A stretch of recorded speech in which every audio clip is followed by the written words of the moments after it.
நாமத்தை பிரஸ்தாபடுத்தும்படியாய் கர்த்தர் நாள் வைத்திருக்கிறார். இந்த நாள் உங்களோடு சில நிமிடங்கள் ஆண்டுடைய வார்த்தையை சொல்ல வாஞ்சிக்கிறேன். ஏனென்றால் என்னோட பெரியவர் இருக்கார். அவர் விட்டால் நாலவர் மந்திரவாதிகள்லாம் தந்திரெல்லாம் அவர் தெரியும். அவர் சரியாச்சு. அது பொன்னகர் இன்னும் ஜபராஜா மாட்டார். அவன் ஹல்லேலூயா.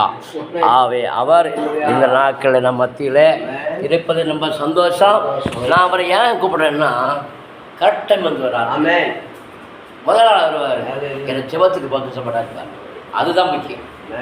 எல்லாத்திலும் ஜெபம். இந்த ஜெபத்துக்கு பக்கத்தில் ஆவிகள் அனட்டை வரைக்கும் ஒரு அனட்டிங் ஆகும். அந்த நாள் வந்து இந்த நாள் முதல் ஊழிய கட்டப்படத்தில் அவர் முதல் நாளாக வந்திருப்பார். அவன் மனைவியும் வந்திருப்பார். இப்போ தான் அவன் முடியலைங்கிறதுல அவர் மட்டும் வந்திருக்கார். சோத்திரம். அவன் நாட்களில் தேவனுடைய சோதரம் ஆண்டுடைய வார்த்தையாக வேதம் சொல்வது ஏசையா 49ஆம் அதிகாரம் 15ஆம் வசனம் இப்படியா சொல்வது, சிறியானவள் தன் கற்பத்தின் பிள்ளைக்கு இறங்காமல் தன் பாலனை மறப்பாளோ? அவர்கள் மறந்தால் நான் உன்னை மறப்பதில்லை. தமாடி திக்கு திசையாடி ஒன்றுமில்லாத வேளையில கர்த்தருடைய வார்த்தை சொல்லுது, சிறியானவள் தன் கற்பத்தின் பாலனை மறப்பாளோ?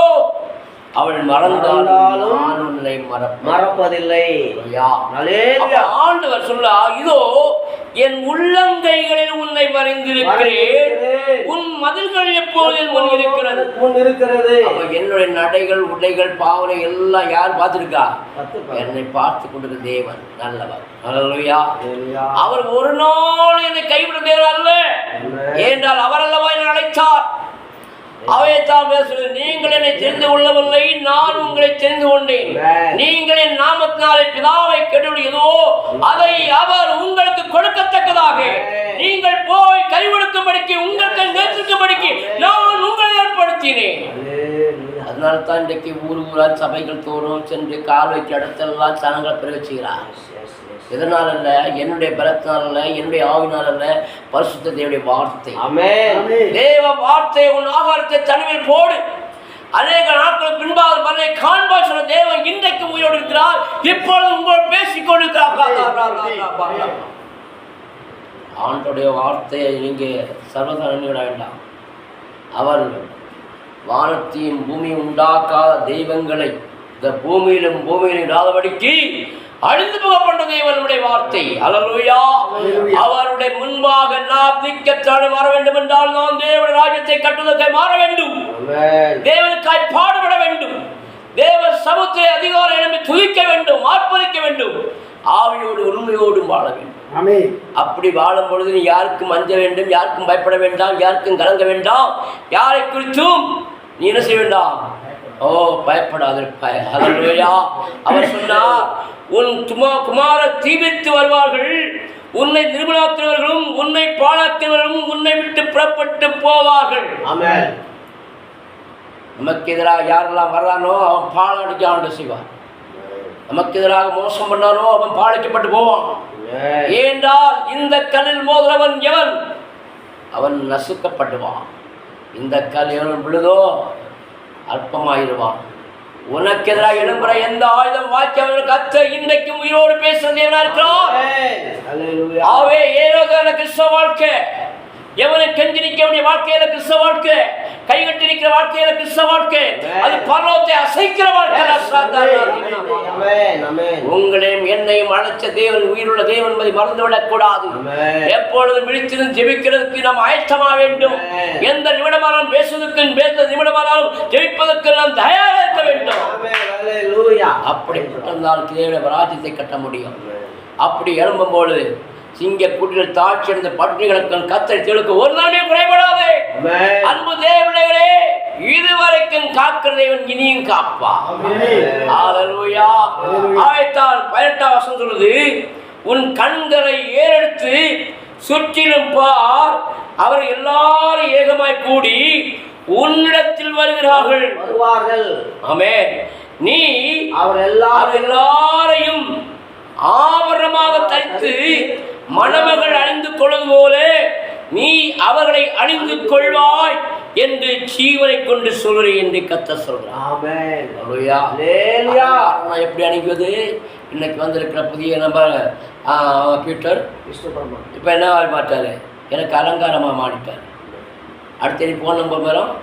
அடுத்த எங்கே அந்த அந்த வந்தவாசிக்கு அடுத்தது செஞ்சு தனியாக. ஆமாம், வந்தவாசியில் வந்திருக்கேன். வந்தவாசி செஞ்சு சேரணப்பட்டு அந்த ஏரியா உத்திரமேல ஜுட தெரியுமா? ஆமாம், வந்துட்டேன். ஆமாம், அப்போ இப்படி பல இடங்களில் போயிருக்கு. அந்த வந்தவாசியில் செஞ்சு அந்த பக்கத்தில் இவர் டேனியல் ஒரு பிள்ளைங்க இருக்காரு. அவர் தான் என்னை கூப்பிட்டார் சபைக்கு. இப்படி பல இந்தியாவில் அநேக மற்றும் தமிழ்நாட்டில் அநேக இடங்களே செய்யும் கர்த்தர் நாமத்தை வார்த்தை பதிப்பதற்கான உதவி செய்து கொண்டிருக்கிறார். எந்த இடத்துல போனாலும் ஆண்டுடைய வார்த்தை தான் முன்வைப்பேன், நான் வைக்க கிடையாது. ஏன் அவர் கொடுத்த தரிசனத்தை கொடுத்த காரியத்தை மக்களுக்கு சொல்லி அவங்களையும் படுகொலியிலிருந்து தூக்கி எடுப்பதற்காக ஆதாரத்தில் கிடக்கிற மக்களை பரலோகத்தினர் நடத்தப்பட வேண்டும். பாவத்தின் சாபத்தின் கிடக்க மக்களை விடுவித்துக் கொண்டு வர வேண்டும். அதுக்குத்தான் உங்களை என்னை அபிஷேகித்து வைத்திருக்கிறார். அப்போஸ்தலர் நடவடிக்கைகள் 12ஆம் அதிகாரம் 6ஆம் வசனம் முதல் 8 படிக்கும்போது பாருங்க, ஏரோது அவனை வெளியே கொண்டு வரும்படி குறித்திருந்த நாளுக்கு முந்தின நாள் ராத்திரியே பேதுரு 2 சங்கிலினாலே கட்டப்பட்டு 2 சேவர்கள் நடுவே நித்திரை பண்ணி கொண்டிருந்தால் காவல்காரனுக்கு கதவு முடிந்த சிறைச்சாலையை காத்து கொண்டிருந்தார். அதாவது யாரு? காவல்காரரும் கதவுக்கு முன்னிருந்து அங்க யார் வராப்பா? தேவ தூதன் வரா. அப்பொழுது கர்த்தருடைய தூதன் அங்கே வந்து நின்றான். அறையிலே வெளிச்சம் பிரகாசித்தது. அவன் பேதுருவை விழாவை தட்டி சீக்கிரமாக எழுந்திரு என்று அவனை எழுப்பினான். உடனே சங்கிலிகள் அவன் கையிலிருந்து விழுந்தது. உண்மையான ஊழியருக்கு தேவன் எப்போதும் நன்மை செய்த தேவனா இருக்கிறார். உன் கட்டுகளை உடைக்குவதற்கு தான் தேவன் அபிஷேகம் தந்திருக்கிறார். உன் குடும்பத்தில் இருக்கிற சாபங்கள் அகலுக்கு தான் அபிஷேகம் தந்திருக்கிறார். இந்த சாபத்தை உடைக்கணும். தேவ வார்த்தையை சொல்லி சொல்லி சொல்லி சொல்லி உடைக்க உடைக்க ஜனங்கள் சீர்படுவார்கள். சீர்படாமல் போனால் அது அவளுக்கு நஷ்டம். அல்லேலூயா. சீர்பட்டால் அவளுக்கு மேன்மை. அல்லேலூயா. ஆவே சொல்வது நம்முடைய கடமை. சொல்லி அதை கேட்காதிருப்பது அவங்களே இஷ்டம். தேவன் என்ன செய்ய மாட்டாரு? வலுக்கட்டாயம் பண்ண மாட்டார். ஏண்டா ரோமர் 1ஆம் அதிகாரத்தில் 21ஆம் வசனம் படித்து பாருங்க பாருங்க. சோத்ராம். ரோமர் 1ஆம் அதிகாரம். ரோமர் அவர்கள் தேவனை அறிந்தும் வேணுமா? சோத்ராம் படிங்க. ரோமர் 1 அவர்கள் தேவனை அறிந்தும் அவரை தேவன் என்று மைவிடாமலும் சோத்தரியாமல் இருந்து தங்கள் சிந்தனையாலே பாருங்க, அவரை தேவன் என்று அறிந்தும் படிங்க. தேவனென்று மகிமைப்படுத்தாமல் சோத்தரியாமல் இருந்து தங்கள் சிந்தனையினாலே வீணரானார்கள். உணர்வில்லாத அவருடைய இருதயம் என்னாச்சுதான் 1:21 அவர்கள் தேவனை அறிந்தும். அப்ப தேவன் யார் என்று தெரிந்த பின்பு என்ன செய்யணும்? தேவனை மரணம் மட்டும் என்ன செய்யணும்? பின்தொடரும். எனக்கு எல்லாம் தெரியும் சொல்லி நாம் தேவனை மறந்தால், நீ என்னை மறந்தால் நான் உன்னை மறப்பேன். நீ அப்போ ஆண்டு சொல்றாரு, நீ எனக்கு கொடுத்த கணத்தை கொடுக்காம போனா உனக்கு தான் நஷ்டம், எனக்கு நஷ்டம் கிடையாது. ஆண்டருக்கு ஒரு நாளும் ஒருபோதும் நஷ்டம் இல்லை. அவரால் ஒரு சொல் சொன்னால் லட்சக்கணக்கான மக்கள் உள்ள வருவார்கள். அவரால் கட்டளையிட்டா அனுதினமும் காடையும் அப்பம் கொடுக்கிறது. அவர் சொன்னார், சிங்கக்குட்டிகள் தாட்சியடைந்து பட்டிகளுக்கும் கத்தரிக்கும் ஒரு நன்மையும் விடாது. நீ கத்தரை தேடாம உலக பிரகார மனுஷன் தேடினா உடைய வாழ்க்கையில சஞ்சலம் தவிப்பு தான். தேவனை தெரிந்தும் தேவன் யார் என்று புரிந்தும் நீ செய்யாமல் போனா அதுவேப்பா. நீ கொடுக்க கரத்தை கொடுக்காம போனா அதுவேப்பா உன் பாவம் வாசல் படுத்திருக்கு. ஆண்டுடைய பிள்ளைகள் எப்பொழுதும் கம்பீர சத்தமாய் ஆர்ப்பரிக்க வேண்டும். ஆண்டவரை மாத்திரம் உயர்த்த வேண்டும். எத்தனை கோடி ஜனங்கள் உள்ளே வந்தாலும் தேவனை மாற்றம் பிரியப்படுத்து. மனுஷனை பிரியப்படுத்தார். நாசி சோச மனுஷன் நம்பாத. ஏன்னா அவன் இன்று ஒன்று சொல்லுவான், கண்டு ஒன்று சொல்லுவான், காணா ஒன்று சொல்லுவான், புண்ண ஒன்று சொல்லுவான், முன்ன ஒன்று சொல்லுவான். அது மனுஷ இயல்பு. மண்ணுக்கு திரும்புவான். நம்ம ஆண்டவர் பின்னிருந்தவர் ஒரு நாள் போய் சொல்லலாம். அவ போய் சொல்ற மனிதன் அல்ல. ஹல்லேலூயா ஹல்லேலூயா. நீ நானும் ஆயத்திட்டு போய் சொல்லலாம். அந்த பொய்க்கு கணக்கு கொடுக்கணும் தெரியுமா? எல்லா கணக்கும் முதல்ல வந்து பெருசா நிற்கும். அது ஒரு நாள் ஊதன பொட்டி தெரிக்கும். ஹல்லேலூயா. எல்லா விதத்துக்கும் ஆண்டவர் பார்த்துக்கிறார். ஆனால் கண் நோக்கி பார்க்கிறா. பாருங்க ஸ்தோத்திரம். வேதம் சொல்லுது பாருங்க ஸ்தோத்திரம். இங்கே தேவ தூதன் எங்க சிறைச்சாலை இருக்கிற சங்கையை உடைக்க வேதனுடைய விடுதலை கொடுக்க யார் வரா? தேவ தூதன் வரார். ஹல்லேலூயா. 26 27 படிக்கும் போது 26ஆம் அதிகாரம் 27 படுகொலியை வெற்றவன் தானே அதை விழுவான். எனக்கு எதிராக எவன் படுகொலை வெட்டானோ அவன் தான் விழுவான். நான் விழ மாட்டேன். ஏன்னா உனக்கு எதிராக எழுப்புற எந்த ஆயுதம் வாக்கியால போகும். எனக்கு எதிராக யாரெல்லாம் எழுப்புறாங்களோ அவங்க தான் விழுவாங்க. நான் விழ மாட்டேன். ஏன்? நான் தேவனை சார்ந்திருக்கிறேன். நான் தேவனை பற்றி கொண்டிருக்கேன்.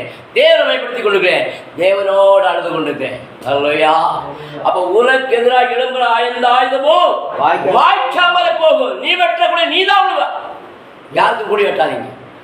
உங்களை நீங்களே அடிச்சு கொள்றீங்க. தன்னைத்தானே தானே யாரை என்ன செய்வான்? தன்னைத்தானே மண்ணடித்து போயிடும். தன்னைத்தானே வேதம் சொல்லுது 28ஆம் வசனத்திலே, நீதிமொழி 26 28 கள்ள நாவு தன்னால் கிளேசப்பட்டவர்களை பகைக்கும், இச்சகம் பேசும் வாய் அழிய உண்டு பண்ணும். அடுத்த வரத்துக்கு முன்னாடி கோவம்னு சொல்லியிருக்குவேன். இச்சா வாய் என்ன செய்யும்? அவன் அழிவை அவன் தனக்கு தானே கொண்டு வந்துடும். இன்னைக்கு வேதத்தில் வசனத்தை பேசுறதுக்கு நேரம் கிடையாது, டைம் இல்லை. ஆனால் செல்லுல 24 hours காது மேலே வச்சு என்ன கரெக்டாக பேசுகிறாங்க. என்னத்தை ஒன்றும் நடக்கல. நீ வேதத்தில் பேச்சு 10 சொன்னீங்கன்னா 10 மறந்துடுமோ. 10 ஆத்மாவை சொந்தமாகும். ஆத்மாவுடைய பாரம் வேணும். ஆத்மா அழிவில்லா இருப்பது நல்லதல்ல. ஒரு செல் எது கொடுத்துருக்காரு? கண்டதெல்லாம் பேசல, சத்தியத்தை பேசியா. ஜனங்களுக்கு ஆண்டவர் வார்த்தை சொல்லிய இயேசு கிறிஸ்து நல்லவர். அவர் உன்னை ரட்சிப்பார். அவர் உன்னை மாற்றுவார். உன்னை வளர்ந்து வைப்பார். உன்னை உயர்த்துவார். ஒரு நாள் நீ என்ன செய்ய முடியாது? வெட்கப்பட்டு போக மாட்டேன். கர்த்தரை தேடுக்கோ ஒரு நன்மை குறைவிடாது. என்றைக்கு ஆண்டவர் ருசித்தனோ அந்த ருசித்த நாள் இன்று வரைக்கும் கர்த்தர் நடத்தி கொண்டு தான் இருக்கிறார். நான் யாரையும் பிச்சை கேட்க போகல. கர்த்தர்தான் கேட்குற பிச்சை. நீர் தானே என்ன அழைச்சிங்க. நீங்கள் தானே? ஆமே அவர் அழைச்சாரு. நீங்கள் அழைச்சாரு, நான் அழைச்சாரா, அவர் நம்ம செஞ்சாரா? நம்ம அழைச்சோமா, அவர் அழைச்சாரா? அப்ப அவர் அழைச்சார்னா அவர் நடத்துவார். அவர் நம்ம அழைச்சா உண்மையா வெளிச்சியம் நடத்துவார். மரணம் மட்டுமே நடத்தவல்ல. அதை குறித்த ஒரு பாட்டு 22ஆவது பாடல் பாடலாம். நீங்க தானே என்ன அழைச்சது. நீங்க தானே என்ன அழைச்சது. உம்மை விட பெரியவர் எவரும் இல்லையே. உம்மை விட பெரியவர் எவரும் இல்லையே. நீங்க தானே என்ன அழைச்சது. புழுதியில் கிடந்த என்னை தூக்கி எடுத்தீரே. புழுதியில் கிடந்த என்னை தூக்கி எடுத்தீரே. உன்னத கிருபையால் என்னையும் சுமந்தீரே. உன்னத கிருபையால் என்னையும் சுமந்தீரே. நீங்க தானே என்ன அழைச்சது. மரண பள்ளத்தாக்கில் நான் நடந்த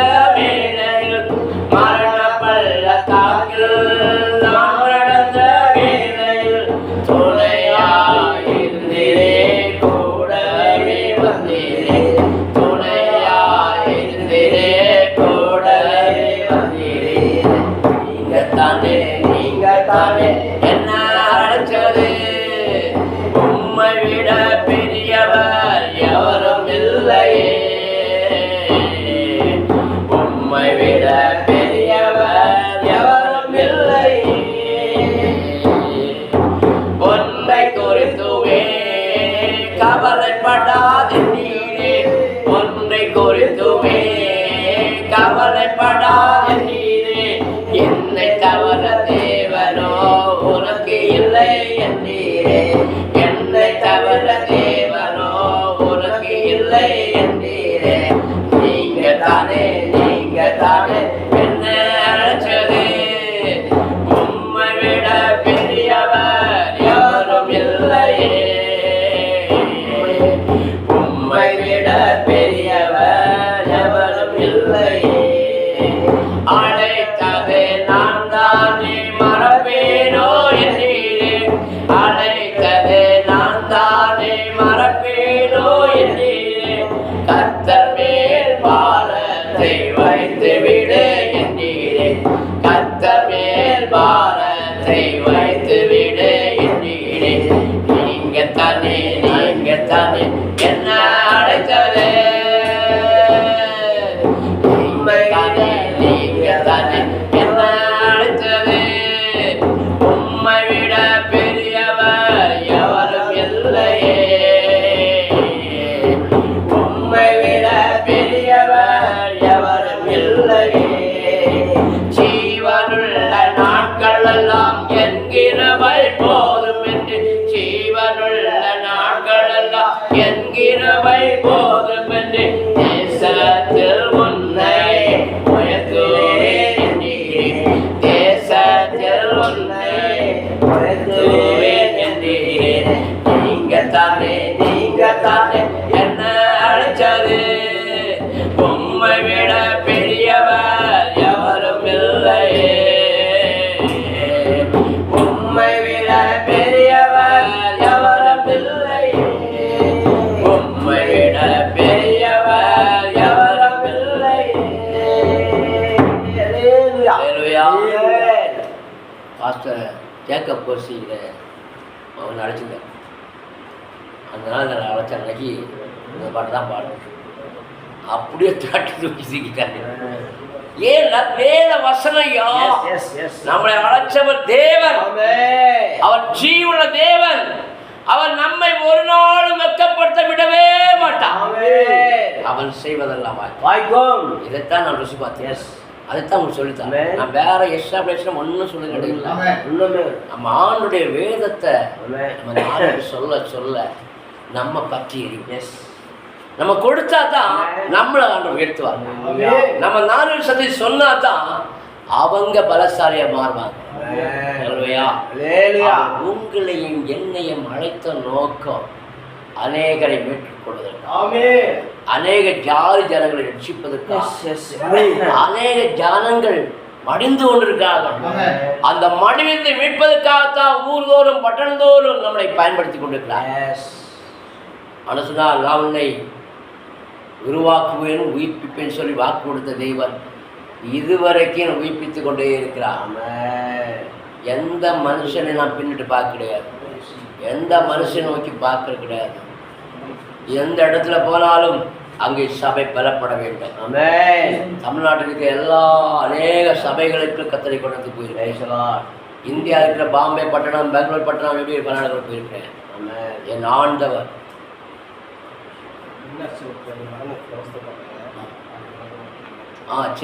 சரி யாரு வின்னர்ஸ்